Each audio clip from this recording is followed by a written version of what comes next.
ओंकारेश्वर ज्योतिर्लिंग भगवान शिव के 12 ज्योतिर्लिंगों में से चौथा ज्योतिर्लिंग माना गया है। ओंकारेश्वर ज्योतिर्लिंग मध्य प्रदेश के खंडवा जिले में पवित्र नर्मदा नदी के तट पर स्थित है। इस स्थान पर नर्मदा के 2 धाराओं में विभक्त हो जाने से बीच में एक टापू सा बन गया है।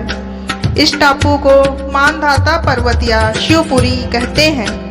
नदी की एक धारा इस पर्वत के उत्तर और दूसरी दक्षिण होकर बहती है। दक्षिण वाली धारा ही मुख्य धारा मानी जाती है और इसी मानधाता पर्वत पर श्री ओंकारेश्वर ज्योतिर्लिंग का मंदिर स्थित है। पूर्व काल में महाराज मानधाता ने इसी पर्वत पर अपनी तपस्या से भगवान शिव को प्रसन्न किया था। इसी से इस पर्वत को मानधाता पर्वत कहा जाने लगा। ओंकारेश्वर मध्य प्रदेश में नर्मदा और कावेरी नदी के संगम पर स्थित है। ओंकारेश्वर ज्योतिर्लिंग 2 रूपों में विभक्त है, जिसमें एक तो ममलेश्वर ज्योतिर्लिंग और एक ओंकारेश्वर ज्योतिर्लिंग है। शिव पुराण में ममलेश्वर ज्योतिर्लिंग को परमेश्वर लिंग भी कहा जाता है। ओंकारेश्वर मानधाता पर्वत और शिवपुरी के मध्य में स्थित है, जबकि दक्षिणी तट पर ममलेश्वर ज्योतिर्लिंग अवस्थित है। इस मंदिर में शिव भक्त कुबेर ने भगवान की तपस्या करके शिवलिंग की स्थापना की थी, जिसे कुबेरेश्वर महादेव कहा जाता है। भगवान शिव ने कुबेर को देवताओं का धनपति बनाया था और कुबेर को स्नान करने के लिए शिव जी ने अपनी जटा से कावेरी नदी उत्पन्न की थी। इस मंदिर में 68 तीर्थ है, जिसमें 33 कोटि देवी देवता परिवार सहित रहते हैं। 2 ज्योतिर्लिंग सहित 108 शिवलिंग भी हैं। यहाँ भगवान शिव साक्षात प्रकट हुए हैं, इसलिए इन्हें ज्योतिर्लिंग कहा जाता है। और ऐसा कहा जाता है कि यहाँ पर तट ओम के आकार का है। यह ज्योतिर्लिंग पंचमुखी है। लोगों का मानना है कि भगवान शिव तीनों लोकों का भ्रमण करके यहाँ विश्राम करते हैं। ओंकारेश्वर ज्योतिर्लिंग स्थापना की कथा। ओंकारेश्वर ज्योतिर्लिंग स्थापना से संबंधित 3 कथाएं बताई गई हैं। पुराणों के अनुसार इस मंदिर की स्थापना राजा मानधाता ने की थी। वे भगवान राम के पूर्वज थे। राजा मानधाता ने यहाँ नर्मदा किनारे इस पर्वत पर घोर तपस्या कर भगवान शिव को प्रसन्न किया और शिव जी के प्रकट होने पर राजा मानधाता ने भगवान शिव से कहा, हे प्रभु, यह स्थान मानधाता का नाम धारण करे और आपके प्रसाद से यह देव स्थान बन जाए। यहाँ जो मनुष्य दान तप पूजा इत्यादि करे वह शिव धाम का निवासी हो जाए। भगवान शिव के आशीर्वाद से तभी से प्रसिद्ध तीर्थ नगरी ओंकार मानधाता के रूप में पुकारी जाने लगी। जिस ओंकार शब्द का उच्चारण सर्वप्रथम सृष्टिकर्ता विधाता के मुख से हुआ, वेद का पाठ इसके उच्चारण किए बिना नहीं होता है। इस ओंकार का भौतिक विग्रह ओंकार क्षेत्र में है। दूसरी कथा के अनुसार कहा जाता है कि जब देवताओं और दैत्यों के बीच भीषण युद्ध हुआ और सभी देवता दैत्यों से पराजित हो गए, तब उन्होंने अपनी हताशा में भगवान शिव की पूजा अर्चना की थी। देवताओं की सच्ची श्रद्धा भक्ति देख भगवान शिव ओंकारेश्वर ज्योतिर्लिंग के रूप में प्रकट हुए और उन्होंने सभी दैत्यों को पराजित किया।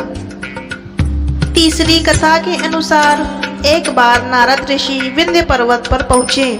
विंध्य पर्वत अपनी अभिमान से भरी बातें नारद को सुनाने लगा। तभी नारद ने विंध्याचल को बताया कि तुम्हारे पास सब कुछ है, किंतु मेरु पर्वत तुमसे बहुत ऊंचा है। इस बात को सुनकर विंध्य पर्वत को काफी दुख हुआ कि वह मेरु पर्वत से ऊंचा क्यों नहीं है। वह भगवान शंकर जी की शरण में चला गया। उस स्थान पर पहुंचकर उसने प्रेम पूर्वक मिट्टी के शिवलिंग की स्थापना की और 6 महीने तक लगातार उसके पूजन में तन्मय रहा। उसकी कठोर तपस्या को देखकर भगवान शंकर उससे प्रसन्न हो गए।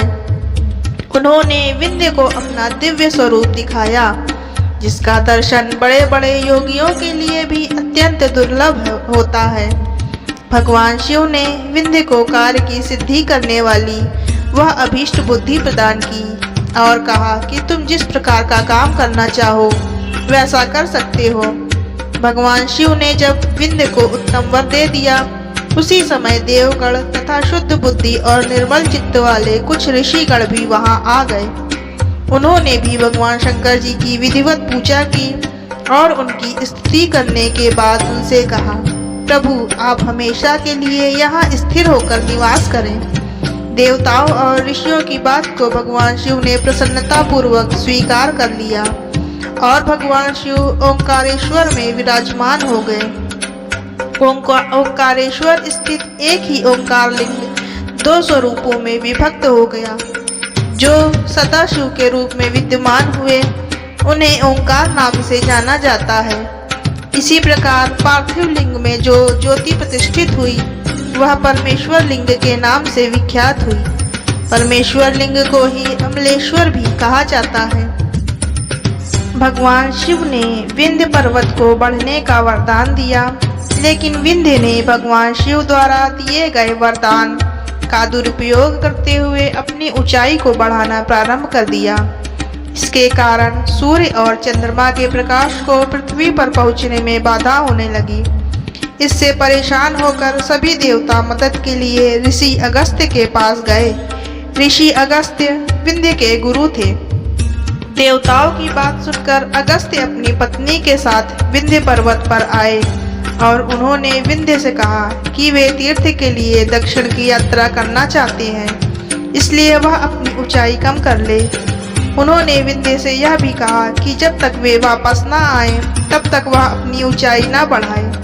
वे कभी नहीं लौटे और विंध्य आज भी उतना ही है जितना उन्हें छोड़कर ऋषि और उनकी पत्नी गए थे। ओंकारेश्वर ज्योतिर्लिंग मंदिर की मान्यता। ओंकारेश्वर में स्थापित लिंग मानव निर्मित लिंग नहीं है, बल्कि यह प्राकृतिक शिवलिंग है। मंदिर में ओंकार शिवलिंग एक तरफ है तथा दूसरी तरफ पार्वती जी तथा गणेश जी की मूर्तियां हैं। शिवलिंग के चारों ओर हमेशा जल से भरा रहता है। माना जाता है कि यह नर्मदा नदी है। ओंकारेश्वर अन्य ज्योतिर्लिंगों से अलग है, क्योंकि यहाँ भगवान शिव दो रूपों में विराजमान है, एक ओंकारेश्वर और दूसरे ममलेश्वर। शिव पुराण के कोटि रुद्र संहिता के 18वें अध्याय में इसका वर्णन मिलता है। दो रूपों में स्थित होने पर भी ज्योतिर्लिंगों की गणना में यह ज्योतिर्लिंग एक ही गिना जाता है। ओंकारेश्वर की महिमा का उल्लेख स्कंद पुराण, शिव पुराण व वायु पुराण में किया जाता है। हिंदुओं में सभी तीर्थों के पश्चात ओंकारेश्वर के दर्शन व पूजन का विशेष महत्व है। तीर्थयात्री सभी तीर्थों का जल लेकर ओंकारेश्वर में अर्पित करते हैं, तभी सारे तीर्थ पूर्ण माने जाते हैं। अगर कोई भक्त ओंकारेश्वर क्षेत्र की तीर्थ यात्रा करता है तो उसे केवल ओंकारेश्वर ज्योतिर्लिंग के दर्शन ही नहीं बल्कि वहां बसे अन्य 24 अवतारों के भी दर्शन करना चाहिए। ओंकारेश्वर तीर्थ के साथ नर्मदा जी का भी विशेष महत्व है। शास्त्रों के अनुसार माना जाता है कि नर्मदा नदी भगवान भोलेनाथ की पुत्री हैं, इसलिए उनके दर्शन मात्र से पाप कर्मों से मुक्ति मिलती है। शास्त्रों की मान्यता है कि गंगा नदी में एक दिन स्नान तथा यमुना नदी में 7 दिन स्नान करने से जो फल प्राप्त होता है, इतना पुण्य फल सिर्फ नर्मदा जी के दर्शन मात्र से प्राप्त हो जाता है। सतपुड़ा पर्वत श्रृंखलाओं में यहाँ पर ओम की आकृति बनती है और इसी ओम के बीचों बीच भगवान भोलेनाथ का निराकार शिवलिंग स्थापित है। यहाँ विराजित भगवान शिव के ज्योतिर्लिंग के दर्शन मात्र से ही अनेक मनोकामना पूर्ण हो जाती है। ओंकारेश्वर धाम किसी मोक्ष धाम से कम नहीं है। ओम के आकार में बने धाम की परिक्रमा कर लेने से मोक्ष की प्राप्ति होती है। ओंकारेश्वर मंदिर में 3 समय की आरती होती है, सुबह 5 बजे, दोपहर 12 बजे और रात्रि में 8:30 बजे। रात्रि आरती को शयन आरती कहा जाता है। इस आरती के बाद मंदिर के गर्भगृह में चांदी का झूला लगाया जाता है और इस झूले पर आज भी चौपड़ बिछाई जाती है।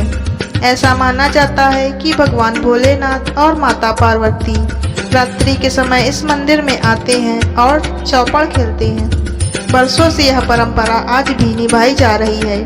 कई बार ऐसा हुआ है कि चौसर और पासे रात में रखे स्थान से हटकर सुबह दूसरी जगह मिलते हैं। ओंकारेश्वर शिव भगवान का अकेला ऐसा मंदिर है जहां रोज गुप्त आरती होती है।